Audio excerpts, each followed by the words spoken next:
एक एसडीएम अधिकारी आरती वर्मा अपनी दोस्त की शादी में जा रही थी। उसने बिल्कुल साधारण कपड़े पहन रखे थे, न सरकारी गाड़ी न सुरक्षा, बस आम लड़की की तरह स्कूटी चला रही थी। जब वह मंगलपुर शहर के पास पहुंची तो सामने एक पुलिस चेक पोस्ट दिखा। वहां 3-4 पुलिस वाले सड़क पर खड़े थे और उनके बीच इंस्पेक्टर विजय ठाकुर अपनी वर्दी में खड़ा था। इंस्पेक्टर ने हाथ उठाकर आरती को रुकने का इशारा किया। आरती ने स्कूटी किनारे लगाई और खड़ी हो गई। विजय ने सख्त आवाज में पूछा, कहाँ जा रही हो? आरती ने शांत स्वर में कहा, एक सहेली की शादी में जा रही हूं। इंस्पेक्टर ने उसे सिर से पांव तक देखा। वह करीब 27 साल की एक खूबसूरत महिला थी। विजय हल्की हंसी के साथ बोला, अच्छा, शादी में खाने पीने जा रही हो? लेकिन हेलमेट तो जैसे तुम्हारे पापा पहनेंगे। और ये स्कूटी भी तेज चला रही थी। अब चालान कटेगा। उसने चालान की पर्ची निकालनी शुरू की। आरती समझ गई कि यह बहाना है, नियत ठीक नहीं। उसने कहा, सर, मैंने कोई कानून नहीं तोड़ा है। विजय झल्लाकर बोला, मैडम, हमें कानून मत सिखाओ। उसने पास खड़े कांस्टेबल की ओर देखा और फिर गुस्से में आरती को थप्पड़ मार दिया।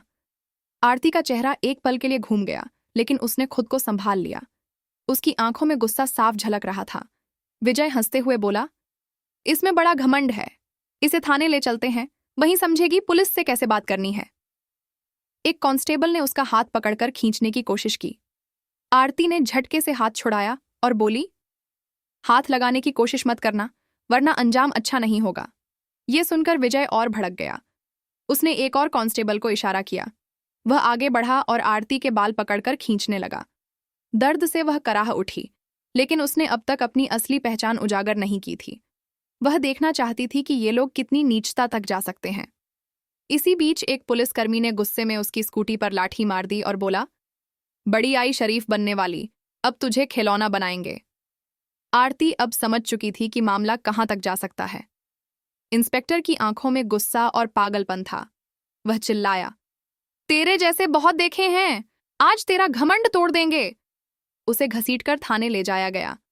वहां इंस्पेक्टर विजय कुर्सी पर बैठा, मेज पर हाथ मारते हुए बोला, नाम क्या है तेरा? आरती चुप रही। विजय ने जोर से मेज थपथपाई और चिल्लाया, नाम बता जल्दी। आरती ने शांत स्वर में कहा, मेरा नाम आरती शर्मा है। विजय हंसते हुए बोला, अरे वाह, बड़ी चालाक हो। झूठ बोलने का खूब तजुर्बा है। याद रखना, पुलिस से ज्यादा होशियारी महंगी पड़ती है। आरती वर्मा को जबरदस्ती थाने की तंग हवालात में डाल दिया गया। अंदर पहले से ही 2 कैदी थे। उनमें से एक ने आरती को देखकर पूछा, बहन, तेरा क्या कसूर है?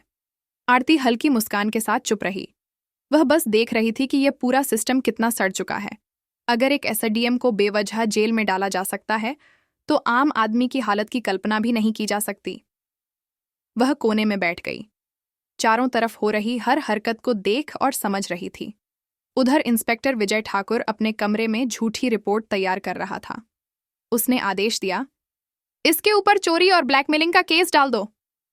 एक कांस्टेबल हिचकते हुए बोला, लेकिन सर, बिना सबूत। विजय हंस पड़ा, अरे यहां सबूत नहीं जुटाए जाते, बनाए जाते हैं। कुछ देर बाद एक कांस्टेबल हवालात में आया और आरती के कंधे पर जोर से हाथ मारा। तभी विजय भी वहां पहुंचा और हाथ उठाने ही वाला था कि दरवाजे पर कड़क आवाज गूंजी, रुको। सबके चेहरे उसकी ओर घूम गए।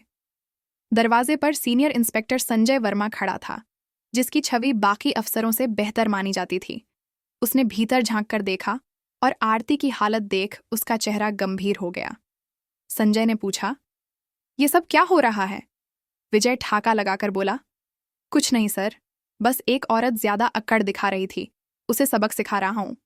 संजय ने आरती को गौर से देखा। उसका व्यवहार किसी आम महिला जैसा नहीं लग रहा था। उसने पूछा, इसका अपराध क्या है? विजय थोड़ा घबराया और बोला, सर, चेकिंग में बदतमीजी कर रही थी। अब संजय को शक हो गया। उसने आरती से सीधे पूछा, तुम्हारा नाम क्या है? आरती फिर भी चुप रही। विजय बीच में बोला, देखिए सर, नाम तक नहीं बता रही। संजय ने तुरंत आदेश दिया, इसे अलग कोठरी में रखो, मैं खुद इस पर नजर रखूंगा। विजय हैरान रह गया, लेकिन मजबूरी में आदेश मानना पड़ा। आरती को एक और ज्यादा अंधेरी बदबूदार कोठरी में डाल दिया गया। वहां टूटी चारपाई और एक जंग लगी लोहे की छड़ पड़ी थी। आरती चुपचाप सब देख रही थी।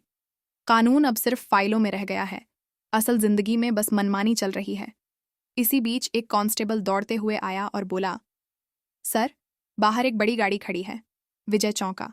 कौन सी गाड़ी? कांस्टेबल घबराते हुए बोला, सर, सरकारी गाड़ी। विजय हड़बड़ाकर बाहर गया। गाड़ी के अंदर झांकते ही उसके होश उड़ गए। वह भागकर वापस आया और धीमे स्वर में बोला, सर, कमिश्नर साहब आए हैं। अब संजय भी सतर्क हो गया। मामला ऊपर तक पहुंच चुका था। कमिश्नर साहब थाने में दाखिल हुए। उनकी आंखों में गुस्सा साफ झलक रहा था। उन्होंने विजय की फाइल उठाई और पढ़ते हुए पूछा, ये क्या तमाशा है? केस दर्ज भी कर दिया और सबूत तक नहीं है? वह सीधे हवालात की ओर बढ़े और आरती की तरफ देखकर बोले, तुम्हारा नाम क्या है? तभी पहली बार आरती ने हल्की सी मुस्कान दी और कहा, एसडीएम आरती वर्मा। पूरा थाना सन्नाटे में डूब गया। हर चेहरा पीला पड़ गया। विजय के हाथ पांव कांपने लगे। कांस्टेबल एक दूसरे की ओर हैरानी से देखने लगे। जिस महिला को विजय ठाकुर ने मामूली समझकर थप्पड़ मारा, बाल खींचे और सड़क पर घसीटा, वह कोई साधारण औरत नहीं, बल्कि पूरे जिले की प्रशासनिक व्यवस्था संभालने वाली अधिकारी थी। जब सच्चाई सामने आई तो पूरे थाने में हड़कंप मच गया। सभी कांस्टेबल स्तब्ध खड़े रह गए। कमिश्नर साहब ने गुस्से से भरी नजरों से इंस्पेक्टर विजय ठाकुर को घूरा और गरजते हुए बोले, विजय, तुझमें इतनी हिम्मत कैसे आई कि तू एक सीनियर अफसर पर झूठा आरोप लगाने की जुर्रत कर बैठा? विजय कुछ बोलने ही वाला था कि बगल में खड़े सीनियर इंस्पेक्टर संजय वर्मा ने तेज आवाज में कहा, सर, मैंने पहले ही कहा था कि यहां जरूर गड़बड़ है। अब विजय पूरी तरह अकेला पड़ गया। तभी आरती वर्मा ने पहली बार अपनी शांत लेकिन ठहरी हुई आवाज में सीधा फैसला सुना दिया, विजय, अब तेरा सस्पेंशन पक्का है और तेरे खिलाफ केस भी चलेगा। ये सुनकर विजय का चेहरा सफेद पड़ गया। बाकी पुलिस वाले भी उससे नजरें चुराने लगे। संजय वर्मा ने तुरंत आदेश दिया, हवलदार, इसे पकड़ो और लॉकअप में डालो। लेकिन तभी विजय ने अपनी जेब से एक मुड़ा हुआ कागज निकाला और मुस्कुराते हुए बोला, रुकिए मैडम, ये पहले देख लीजिए। उसने कागज आगे बढ़ाया। कमिश्नर और आरती दोनों ने एक साथ उस पर नजर डाली। विजय बोला, ये मेरा ट्रांसफर ऑर्डर है। 3 दिन पहले ही मेरा तबादला हो चुका है। अब चाहे आप जितना गुस्सा कर लो, मुझे नौकरी से नहीं निकाल सकते। पूरा थाना फिर से सन्नाटे में डूब गया। आरती ने कागज हाथ में लेकर गौर से देखा। कमिश्नर ने सख्त निगाहों से संजय को कहा, जांच करो, ये असली है या दिखावा। संजय ने कंप्यूटर रिकॉर्ड देखा और बोला, सर, ये असली है, लेकिन अभी तक नए इंस्पेक्टर ने चार्ज नहीं लिया है, यानी यहाँ का आधिकारिक इंचार्ज अभी भी यही है और सारे कांड इसी के कार्यकाल में हुए हैं। बचने का कोई रास्ता नहीं है। आरती ने विजय की आंखों में आंखें डालकर कहा, अब तेरा नया ठिकाना वहीं होगा जहां तू दूसरों को डालता था। कमिश्नर ने भी सिर हिलाकर उसकी बात पर मुहर लगा दी। 2 कांस्टेबल उसे पकड़ने आगे बढ़े तो विजय अचानक फिर गरजा, मैडम, मैं अकेला नहीं हूं। आपको लगता है सारा दोष सिर्फ मेरा है? ये सब मेरे साथ हैं, ऊपर तक सब शामिल हैं। यह सुनकर कई पुलिसकर्मियों के चेहरों का रंग उड़ गया। संजय वर्मा भी चौकन्ना हो गया और सभी की ओर शक की नजरों से देखने लगा। आरती ने दृढ़ स्वर में कहा, अब इस पूरे थाने की सफाई करनी होगी, कोई नहीं बचेगा। कमिश्नर ने गंभीर आवाज में कहा, बिल्कुल, अब एक एक करके सबका हिसाब होगा। इसी बीच बाहर खड़े पत्रकारों को खबर लग गई कि पूरे थाने को लाइन हाजिर किया गया है। उन्होंने तुरंत ब्रेकिंग न्यूज प्रसारित करना शुरू कर दिया। उसी समय एक चमचमाती गाड़ी थाने के सामने आकर रुकी। दरवाजा खुला और एसपी साहब बाहर निकले। उन्होंने तीखी नजरों से सबको देखा और गरज कर कहा, यहां कब से तमाशा चल रहा है? थाना इंचार्ज और कमिश्नर चुप थे। तभी आरती ने सीधे एसपी की आंखों में आंखें डालकर कहा, क्या तुम्हें लगता है तुम बच जाओगे? ये कहते हुए संजय वर्मा ने एक फाइल आरती के हाथ में थमा दी। उस फाइल में एसपी के सारे काले कारनामे दर्ज थे। आरती ने फाइल उसकी ओर बढ़ाते हुए कहा, लो, देख लो, इसमें तुम्हारे हर गुनाह का हिसाब लिखा है। एसपी के माथे से पसीना बहने लगा। कमिश्नर ने बिना वक्त गंवाए आदेश दिया, गिरफ्तार करो इसे। पूरा थाना हक्का बक्का रह गया। इतने बड़े अफसर को पहली बार किसी ने खुलेआम इस तरह चुनौती दी थी। एसपी की गिरफ्तारी की खबर पूरे जिले में आग की तरह फैल गई। मामला दिल्ली तक पहुंचा। मुख्यमंत्री ने आदेश दिया, जिले में जितने भी अफसर मिलकर गड़बड़ कर रहे थे, सबको गिरफ्तार करो। अगले 2 दिनों में पूरे जिले से 40 से ज्यादा पुलिस अफसर, 10 से अधिक बड़े अधिकारी और कई राजनीतिक चेहरे गिरफ्तार कर लिए गए। मंगलपुर जिले की हवा ही बदल गई।